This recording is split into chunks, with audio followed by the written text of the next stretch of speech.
For nearly a week, the Northeast baked under one of the most oppressive heat waves in recent memory.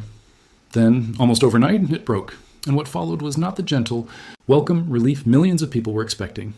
It was a violent, fast-moving line of severe storms that swept from Michigan all.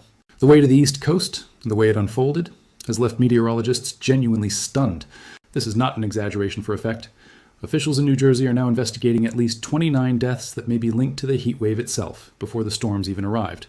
And once those storms did hit, they brought their own separate wave of destruction. Flash flooding city streets, stranding cars on highways, and even collapsing part of a store roof under the sheer weight of falling water. So let's walk through exactly what happened, how a heat wave broke this dramatically, and why meteorologists are treating the transition itself as one of the most alarming parts of the entire event. Let's start with just how extreme the heat actually was before it broke.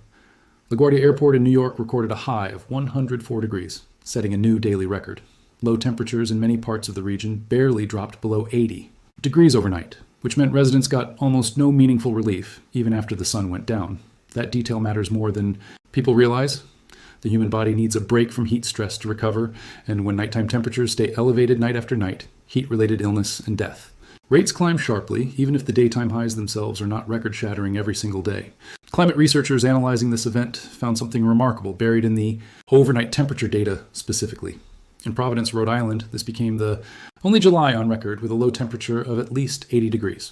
At 18 of the region's 35 major climate monitoring sites, overnight lows ranked among the 10 hottest ever recorded for the month of July, and at 16 of those sites, the lows ranked among the 10 hottest of all time for any month in the entire historical record.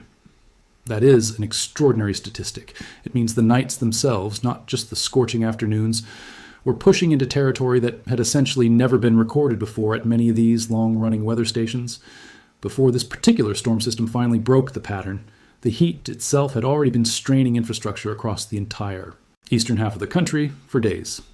More than 165 million Americans across the Midwest and East were considered at risk of either major or extreme heat-related health issues at the peak of the event, according to official government heat risk tracking. Amtrak was forced to slow train speeds throughout the Northeast Corridor specifically because of the extreme heat, since steel rail lines can expand and warp under prolonged high temperatures, creating a genuine safety hazard. Regional rail systems reported delays and outright cancellations for the exact same reason, leaving commuters stranded during some of the hottest days of the entire event.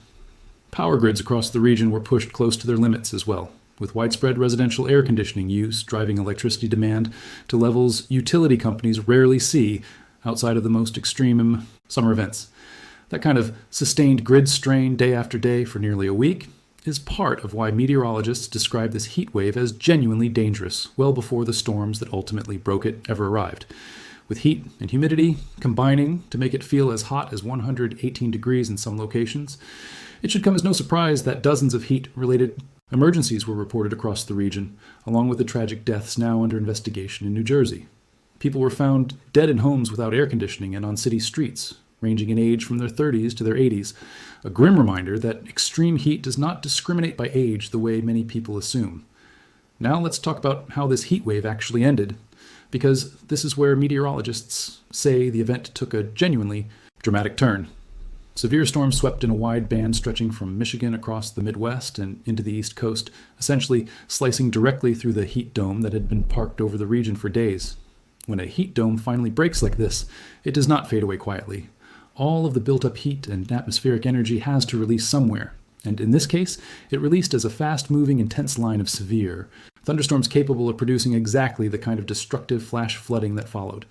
Flash flood warnings went up almost immediately across New York City, Philadelphia, and northern New Jersey as rounds of storms rolled through. In New York City, the mayor had spent the days prior warning residents about heat stroke risk and sharing locations of cooling centers and public pools. Within 24 hours, that same official was urging an entirely different kind of safety message, telling residents in basement apartments to leave immediately if they saw water beginning to rise inside their homes. That is an extraordinarily fast turnaround, from heat emergency messaging to flash flood evacuation messaging in the span of a single day. The flooding itself produced some genuinely shocking scenes. Heavy rain stranded cars on flooded highways across northern New Jersey as water rose faster than drivers could react. In Ocean Township, Part of the roof of a BJ's wholesale club actually collapsed under the weight of accumulated rainwater, sending a torrent of water crashing down through the store's bakery section. Video from inside the store showed tables of baked goods, and at least one shopper clutching a cart being swept away by the sudden indoor flood. 2 people were briefly trapped inside, but managed to escape, and thankfully no injuries were reported from that particular incident. Still, a store roof failing under rainfall is exactly the kind of structural consequence that shows just how intense and fast-moving these storms actually were. If this breakdown is helping you understand exactly how dramatic this transition really was, do me a favor and tap that like button. It genuinely helps this channel keep making videos like this one. Here is why meteorologists are treating this particular event as more than just a routine heat wave followed by routine storms. The speed and violence of the transition itself is the real story. This was not a gradual cool down spread across several days, giving communities time to adjust and infrastructure time to handle the change. This was days of dangerous, record-breaking heat, followed almost immediately by a severe storm line intense enough to collapse a commercial roof and force emergency evacuations from flooding basement apartments, all within roughly 48 hours. That kind of whiplash puts enormous strain on everything from emergency response systems to individual human bodies. Emergency rooms that had been treating a surge of heat-related illness for days suddenly had to pivot to handling flash flood rescues and storm-related injuries, often with the same exhausted staff who had just worked through the peak of the heat emergency. Public officials who had spent days directing residents toward outdoor cooling centers and public pools had to immediately reverse course, warning people to avoid exactly the kind of low-lying and basement-level spaces that could offer heat relief but were now filling with floodwater. Hospital administrators in the region later described the stretch as one of the most demanding back-to-back emergency periods they had managed in recent years, precisely because the 2 hazards required almost entirely opposite public safety messaging within the span of a single weekend. There is a broader climate pattern connecting these 2 seemingly opposite hazards, and meteorologists have been increasingly vocal about it this year. A warmer atmosphere holds significantly more moisture than the atmosphere of previous decades.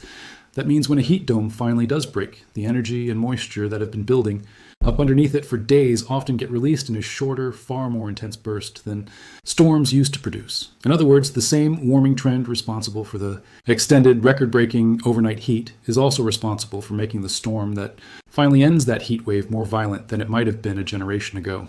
This event fits into a much larger pattern that has defined this entire summer across the country. Multiple heat domes have formed, intensified, and then broken violently into severe weather in region after region, from the southeast to the Midwest to now the Northeast. Each time the story follows a strikingly similar arc: days of dangerous, record-setting heat, followed by a sudden intense storm system that brings its own separate set of hazards rather than simple, gentle relief. So what does this mean if you live anywhere in the path of a heat wave this summer in the Northeast or elsewhere? First, do not assume that once a heat wave finally breaks, the danger has passed. Pay just as much attention to the storm warnings that typically follow as you did to the heat warnings themselves, since flash flooding, damaging wind, and even structural failures like roof collapses have become a real and recurring consequence of these transitions. Second, if you live in a basement apartment or any low-lying space, have an evacuation plan ready before a storm arrives, not after water has already started rising, since these transitions can happen with very little advance notice. Third, understand that overnight, low temperatures during a heat wave matter just as much as the daytime highs, since consistently warm nights are one of the clearest signs that a heat event is becoming genuinely dangerous rather than simply uncomfortable. There's a practical reason basement apartments deserve special attention during exactly this kind of transition. Many older basement units, common throughout northeastern cities, were converted from storage or utility space decades ago, often without the drainage systems or emergency exits that modern building codes would require. When flash flooding arrives quickly, as it did in this case, water can enter these units through low windows, doorways, or even through walls before residents fully register how fast conditions are changing outside. Emergency officials specifically emphasize watching for even small amounts of water beginning to seep in, since that is often the earliest warning sign before a much larger, more dangerous flood arrives. It is also worth remembering that flat commercial roofs, like the one that failed at the Ocean Township store, are specifically vulnerable during this kind of rapid, intense rainfall. Flat roofing systems rely on drains designed for a certain expected rate of rainfall, and when a storm dumps rain far, faster than those drains were engineered to handle, water can pool to a depth heavy enough to threaten the structural integrity of the roof itself. Building engineers have increasingly flagged this exact vulnerability as storms grow more intense, noting that many commercial roofing systems across the country were designed decades ago based on rainfall intensity data that no longer reflects the reality of today's storms. The overnight collapse of this northeast heat wave is not just a dramatic weather story to watch unfold on the news. It is a preview of a pattern meteorologists expect to see repeated again and again this summer, and in summers to come, extended, record-breaking heat events that do not fade away gently, but instead break violently into severe weather capable of causing just as much damage and danger as the heat itself. Meteorologists reviewing this event have specifically noted that the speed of the transition from record heat to flash flood, emergency in under 2 days, deserves far more public attention than it currently receives, since most people are conditioned to relax once a heat advisory expires, without realizing that the storm replacing it can carry an entirely separate set of serious risks. If this video helped you understand exactly what happened when this heat wave finally broke, make sure you are subscribed, because there is a lot more of this kind of breakdown coming, and you will not want to miss it.